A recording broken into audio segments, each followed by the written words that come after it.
Hello hi, నా పేరు తేజస్విని. నేను ఈరోజు మీకు ప్యాచెస్ ఎలా తయారు చేయాలో నేర్పించాలనుకుంటున్నాను. ఫస్ట్ మనకు కావాల్సిన ఐటమ్స్ వచ్చేసి ఇది stone line and gold ball line and kundans. మీకు ఎలాంటి కుందన్స్ కావాలో ఫస్ట్ సెలెక్ట్ చేసుకోవాలి. అంటే మనకు కావాల్సిన శారీని బట్టి మనం సెలెక్ట్ చేసుకోవాలి. నేను గోల్డ్ కలర్ కుందన్ సెలెక్ట్ చేసుకున్నాను. ఓకే, ఇప్పుడు మనకి కింద క్లాత్ వచ్చేసి మనకి ప్యాచ్ని స్టిక్ చేయడానికి, అంటే ఇప్పుడు మనం ప్యాచ్ స్టిక్ చేయాలంటే అడుగున ఏదైనా బేస్ కాటన్ క్లాత్ ఉంటే బెస్ట్. సో కాటన్ క్లాత్ తీసుకొని దాన్ని ఇలా టేప్ తోటి టైట్గా ఫిక్స్ చేసేయాలి ప్యాడ్కి. ఇప్పుడు నెక్స్ట్ మనం చేయాల్సింది ఫస్ట్ ఈ కుందన్ సైజ్ సెలెక్ట్ చేసుకోవాలి. అంటే మన శారీ ప్యాచ్కి వచ్చేసి ఎలాంటి కుందన్ అయితే బాగుంటుందో ముందు సెలెక్ట్ చేసుకొని ఆ తర్వాత మనం నెక్స్ట్ ప్రాసెస్లోకి వెళ్ళాలి. ఫస్ట్ మనం కుందన్ని స్టిక్ చేయాలి.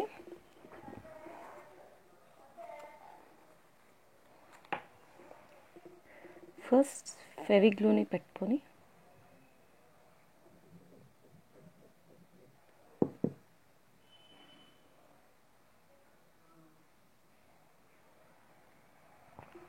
క్లాత్ని చాలా గట్టిగా లాగి పెట్టుకోవాలి. నాకు కొంచెం ఇక్కడ లూజ్గా ఉంది, మీరు చాలా టైట్గా పెట్టుకుంటే చాలా బాగా వస్తుంది. నెక్స్ట్ స్టోన్ లైన్ తీసుకోవాలి.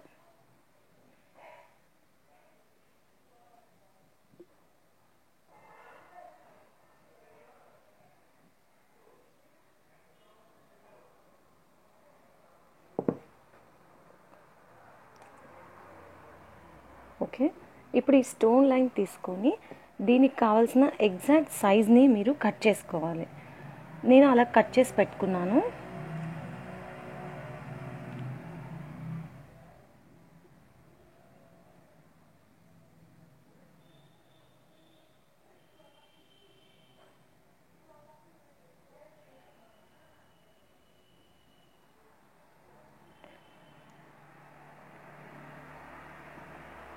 మీకు అలా వైట్ కలర్ గమ్ ఎక్కువ పెట్టుకోవటం వల్ల ఏమవుతుందంటే ఫర్దర్గా ఎప్పుడైనా ఆరిపోయినా సరే ఊడిపోకుండా స్టిక్ అయిపోయి ఉంటుంది.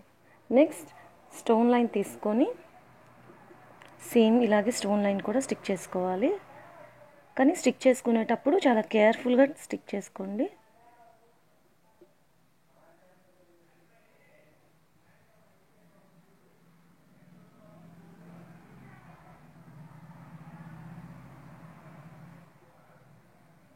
ఒకసారి స్టిక్ అయిన తర్వాత మనం మళ్ళీ కదిలించడం కుదరదు కాబట్టి స్టిక్ చేసుకునేటప్పుడే చాలా కేర్ఫుల్గా స్టిక్ చేసుకోవాలి.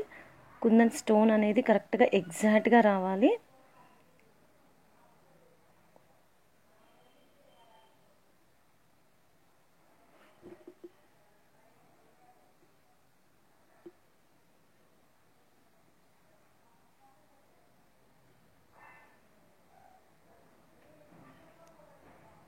ఇలా స్టిక్ చేసిన తర్వాత ఒక 1 అవర్ తర్వాత ఇది బాగా ఆరిపోతుంది. ఇలా ప్యాచ్ని రెడీ చేసుకున్న తర్వాత వీటిని ఇలా ప్యాచ్ చేసినా ఇంకా చాలా చేసుకోవచ్చు. ఇది పర్ల్తో చేస్తున్నాము. పర్ల్ని కూడా సేమ్ యాస్టీస్గా ఇలా స్టిక్ చేసుకొని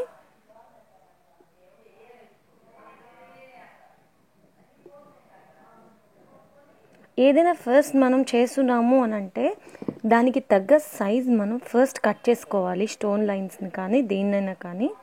ఓకే, ఇలా ముత్యము గట్టిగా స్టిక్ చేసేసి ఇంకొక ప్రాబ్లం ఏంటంటే ఇది కింద స్టిక్ అయిపోతుంది. అది స్టిక్ అయిపోకుండా ఒక 2 minutes అలా ఆరనిచ్చిన తర్వాత దాన్ని కానీ మనం స్టిక్ చేసుకున్నట్టయితే అది అలాగే ఉండిపోతుంది. ఓకే, ఇప్పుడు ఇలా పర్ల్ని పెట్టేసుకొని దాని మీద చిన్న గమ్ చేసుకొని స్టోన్ స్టిక్ చేసుకోవాలి.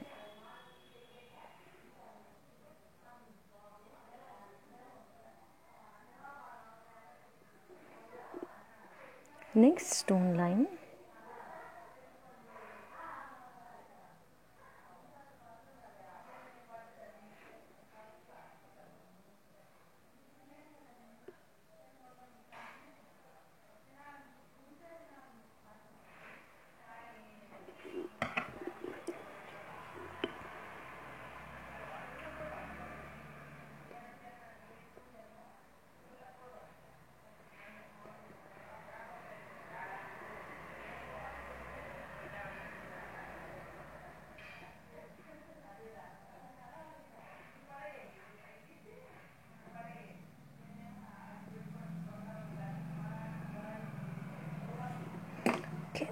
ఇలాగ ప్యాచ్ని రెండింటిని స్టిక్ చేయండి. గమ్ కూడా ఎప్పుడు ఎక్కువ తీసుకోవాలి. నెక్స్ట్ ఎందుకంటే అలా తీసుకోవటం వల్ల మీకు నెక్స్ట్ ఆరిన తర్వాత స్టిఫ్నెస్ వస్తుంది. ఆ స్టిఫ్నెస్ మీకు శారీస్ మీద స్టిక్ చేసుకున్నప్పుడు ఆ స్టిఫ్నెస్ అంత గట్టిగా ఉంటేనే అది స్టిక్ అవుతుంది.